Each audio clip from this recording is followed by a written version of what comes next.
अगर मुल्क के अंदर या दुनिया के अंदर कोई मुसलमानों पर जुल्म ज़्यादती होती है तो उसकी बारहा मजम्मत की जाती है।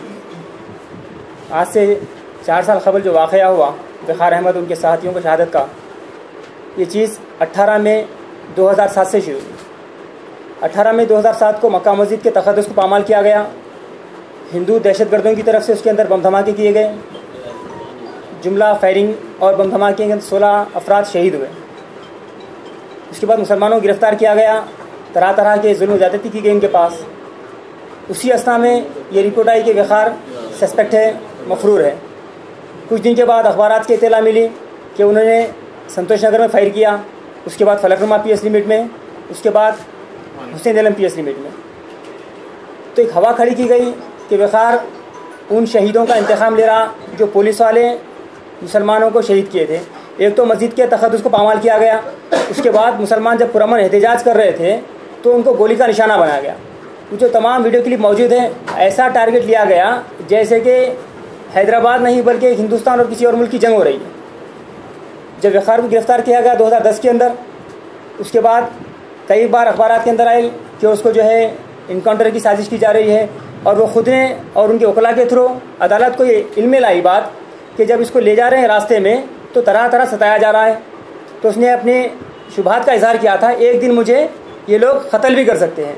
हत्ता कि 7 अप्रैल से एक दिन कबल उसने कहा कि मुझे इसका डर है। तो जज ने कहा कुछ दिन के बाद हम इस पर बात करेंगे। लेकिन 7 अप्रैल को वाक़या हुआ। जो वाक़या पेश आया वो फिल्मबंदी की गई उसकी। उसके हाथों में हथकड़ी और पैरों में बेड़ी है। ये बात ही ऐलान है कि ना वो भागने की कोशिश किया, ना वो हथियार खींचने की कोशिश किया, बल्कि उसको जो है कत्ल कर दिया गया। और एक झूठी कहानी रख दी गई कि वो अटैक कर रहे थे। ये बिल्कुल अक्ल से परी बात है कि जिसके हाथ में हथकड़ी हो और पैर में बेड़ी हो वो कैसे हथियार खींच सकता है। और एक तरफ 5 निहत्ते मुसलमान कैद की हालत में जुडिशल कस्टडी में है, और दूसरी तरफ पुलिस जो असली हथियारों से लेस है। आप 17 आदमी कहा जा रहा है, क्या 17 आदमी 5 आदमी कंट्रोल नहीं कर सकते हथियारों के साथ होने के बावजूद? नहीं, एक कहानी घड़ी गई कि वक़ार अहमद और उनके साथी हथियार खींच रहे थे और उनको शहीद कर दिया गया। अब शहादत के बाद हुकूमत ऐलान की थी SIT कमेटी का, वो SIT की टीम बनाई गई, लेकिन उसमें कहाँ तक कार्रवाई हुई? बाज़ ने कहा कि रिपोर्ट हुकूमत के पहुँच गई है लेकिन मंजर-आम पर नहीं लाए। तो ये नाइंसाफ़ी है मुसलमानों के साथ। एक तरफ तो अगर आप वक़ार अहमद ने वाकई पुलिस वालों को कत्ल किया है, गोली चलाया है, तो जुडिशल जो सज़ा देना था उसको, आप फांसी पे लटकाना था उसको। लेकिन क्योंकि आपको मालूम था कि जो काम किए या नहीं किए आप साबित नहीं कर पा रहे थे, इस वजह से आपने उसको कत्ल कर दिया, लिटिगेट किया उन्हें। लेकिन आप उसको बाइज्जत बरी कर दिए। उसके बाद आज तक अपील नहीं हुई। उससे हट के आज से चंद दिन पहले समझौता एक्सप्रेस की बात आई, उसके अंदर भी बरी कर दिया। यानी एक तरफ मुसलमानों को जो बेकसूर है उनको आप शहीद कर देंगे, और दूसरी तरफ जो हिंदू दहशतगर्द खून की नदी यानी खून का रंगा नाच खेले, मस्जिद के तक़द्दुस को पामाल किए, कब्रिस्तान के अंदर बम धमाके किए, आप उनको बरी कर रहे हैं। ऐसे नाइंसाफ़ियों की वजह से मुसलमानों के अंदर बेचैनी पैदा रही है।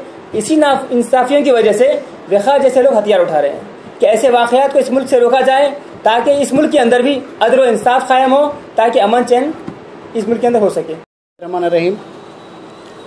7 अप्रैल 2015 5 मुस्लिम नौजवानों को वरंगल जेल से हैदराबाद नामपल्ली कोर्ट लाया जा रहा था, जिसमें वक़ार अहमद, अमजद, जाकिर, डॉक्टर हनीफ, इजहार खान, ये 5 नौजवानों को फेक इनकाउंटर के नाम पर कत्ल कर दिया गया। जबकि जहाँ कत्ल किया गया आगे 2 किलोमीटर और पीछे 2 किलोमीटर ट्रैफिक का रुख बदल दिया गया। 4 किलोमीटर सुनसान रोड पर कत्लेआम नंगा राज किया गया। कोई इनको पूछने वाला न था। गोलियां मारने के बावजूद उनको कुंदों से मार के उनके हाथ पैर तोड़ दिए गए। एक का जबड़ा टूटे हुआ था, एक की टांग टूटी हुई थी कुंदों से मार के। इस तरह उन लोगों को मारा गया। वजह क्या बता रहे हैं? एक जने गन खींचे थे। अरे एक जने गन खींचे तो एक को मारना था, 4 बस्ते थे, 17 पुलिस वाले थे, एक नौजवान के साथ 6 पुलिस वाले ऑटोमेटिक हथियारों के साथ थे। लेकिन तुम प्लानिंग कर दिए थे कि पहले से कि इन 5 नौजवानों को कत्ल करना, और कत्ल कर दिए गए। वक़ार उन पर इल्ज़ाम क्या था? मक्का मस्जिद बम ब्लास्ट, उसके बाद मुसलमानों पर फायरिंग, फिर मुसलमानों की गिरफ्तारियों से वो लोग नाराज़ थे। इसी वजह से वो लोग पुलिस पर फायरिंग करे 2-4 बार 18 मई से पहले। ये इल्ज़ाम था ये लोगों के ऊपर। अगर तुम उनको गिरफ्तार कर चुके थे, तुम्हारी कस्टडी में थे, अगर फायरिंग करे उन्होंने तो तुम उनको सज़ा दिलाना था। तुम जुडिशल कस्टडी में कत्ल कैसा कर सकते 5 नौजवानों को? और अभी तक ना पुलिस वालों पर FIR हुआ, ना उनको सस्पेंड किया गया, सज़ा तो दूर की बात है। जबकि हकीकत जुल्म की इंतहा देखिए, मक्का मस्जिद में हिंदू दहशतगर्दों की जानिब से बम धमाके किए जाते, फिर उसके बाद अगर मुसलमान जज्बात से मगलूब एहतजाज करने लगे तो फिर पुलिस फायरिंग करके और मुसलमानों को शहीद कर देती। फिर उसके बाद जो धमाके करें उनको गिरफ्तार करना छोड़ के 100 से ज़्यादा मुसलमानों को गिरफ्तार किया जाता और उनको तरह तरह से टार्चर किया जाता। 1 महीने तक उनको रख के मारा गया। फिर 17 नौजवानों को देश से गद्दारी का मुकदमा झूठा करके उनको जेल भेज दिया गया। एक तरफ ऐसा, और जो सो दूसरी तरफ हिंदू दहशतगर्द जो सारे मुल्क में बम धमाके करे उनको कोर्ट बरी कर दे रहे। NIA के पास सबूत नहीं है जो है सो उनके खिलाफ देने के लिए। जो है सो सुप्रीम कोर्ट का जज जो परसों इस्मानंद को बरी करा, उन्हें जो है NIA के सख्त रिमार्क करा कि अगर ये लोग सही सबूत देते तो ये मुजरिमा नहीं छूटते थे। जो है सो ये सुप्रीम कोर्ट के रिमार्क है जो है सो। लेकिन हिंदू दहशतगर्दों को बचाया जा रहा और उनको बरी कर दिया जा रहा, जबकि मुसलमानों को फेक इनकाउंटर में कत्ल कर दिया जाता, झूठे मुकदमों में उनको बुक कर दिया जा रहा। ये नाइंसाफ़ी करेंगे तो ऐसे विकार और अमजद पैदा होते रहेंगे वैसा क़यामत तक। तो हम हुकूमत से और पुलिस से भी ये मुतालबा करते हैं कि इंसाफ करो। अगर इंसाफ नहीं करेंगे तो लोग नाराज़ होंगे। अभी भी ये शोहदा की फैमिली, उनके ख़ानदान वाले इंसाफ के मुंतज़िर है कि उनके ऊपर वो 17 पुलिस वालों के ऊपर FIR हो, उनकी नौकरी बर्खास्त हो, उनको जल्द से जल्द सज़ा हो। हम उम्मीद करते हैं अगर जो सो ये इनके खिलाफ कार्रवाई नहीं होंगी तो आगे इंशाअल्लाह सख्त एहतजाज किया जाएगा। हालात से आज जो हालात ये पैदा, ये इनकाउंटर जो कर रहे हैं, आलेर इनकाउंटर के और इसके अलावा भी इससे पहले जनगांव में इनकाउंटर हुआ, ये जो हालात पैदा कर रही बीजेपी हुकूमत RSS, जो मुसलमानों को जैसो इनकाउंटर करो बेकसूर नौजवानों को, और जैसो उन लोगों का इनकाउंटर कर दो, और जो बचे हुए दूसरे लोग हैं उनके हिम्मतों को पस्त करने के लिए ये लोग जैसो लोगों को जेलों में कैदोबंद की जाती। और NIA इतनी बड़ी एजेंसी है कि जैसो अब तक जैसो उसमें वो नहीं कर सके, इसमें जैसो केस को पुटअप नहीं कर सके लोग। और जो मक्का मस्जिद का ब्लास्ट हो, समझौता एक्सप्रेस हो, ये इसमें भी जो सो लोगों को जो कसूरवार है उनको बाइज्जत बरी कर रहे हैं और मासूमों को लाके आले इनकाउंटर में आप शहीद कर दिए लोगों को। तो ये नाइंसाफ़ी ये जैसो हुकूमत की, NIA की, ये कब तक करेंगी? ये बीजेपी की हुकूमत जब तक रहेगी ना तो ये लोग जैसो और सर चढ़ के बोल रहे हैं लोग, बहुत बढ़ के जैसो काम कर रहे हैं। जब हुकूमत चले जाएंगी तो फिर जो इन पे इन्वेस्टिगेशन होंगी इंशाअल्लाह ताला, फिर आलेर इनकाउंटर की इन्वेस्टिगेशन NIA पे होंगी कि क्यों आप जो है सो सही शाहिद को प्रोड्यूस नहीं करें, आप लोगों को नहीं बताए। तो जब जो सो न जाने देखने के अब जो सो कई ऑफिसर्स इसमें जो सो इन्वॉल्व होंगे और जो सो अदालतों का सामना करना पड़ेगा इंशाअल्लाह उन लोगों को। क्या करता हूँ कि वो और इस ये जो इन्वेस्टिगेशन टीम है ये जो सो बीजेपी हुकूमत की आलाकार बनी हुई है।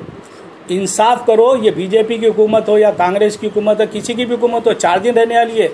मैं पुलिस के IPS IAS ऑफिसरों से गुजारिश करता हूँ, RPS कि जैसो इंसाफ करो। ये हुकूमतें क्या है, आज हुकूमत के दबाव में आप काम कर रहे हैं, कल जैसो ये हुकूमत चले जाएंगी फिर दूसरी हुकूमत आएंगी। आप इंसाफ करेंगे तो हिंदुस्तान में अमन रहेगा, वरना हिंदुस्तान में अमन नहीं रहेगा और ऐसे कई लोग पैदा होते रहेंगे।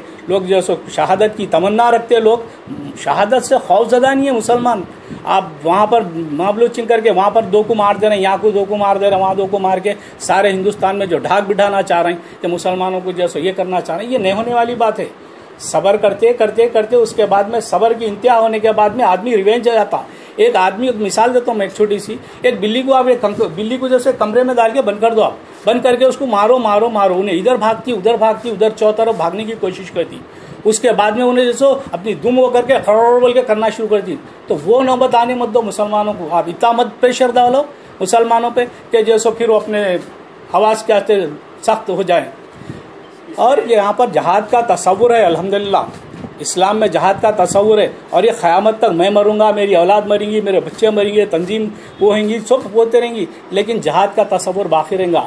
अगली जो जहाद का ऐलान कर देंगे। तो रिक्वेस्ट कर रहा हूँ कि आप जो सो एक नए इन्वेस्टिगेशन करके NIA ऑफिसरों के खिलाफ जो सो कार्रवाई करो, आप कार्रवाई करके जो सो इंसाफ दिलाइए लोगों को।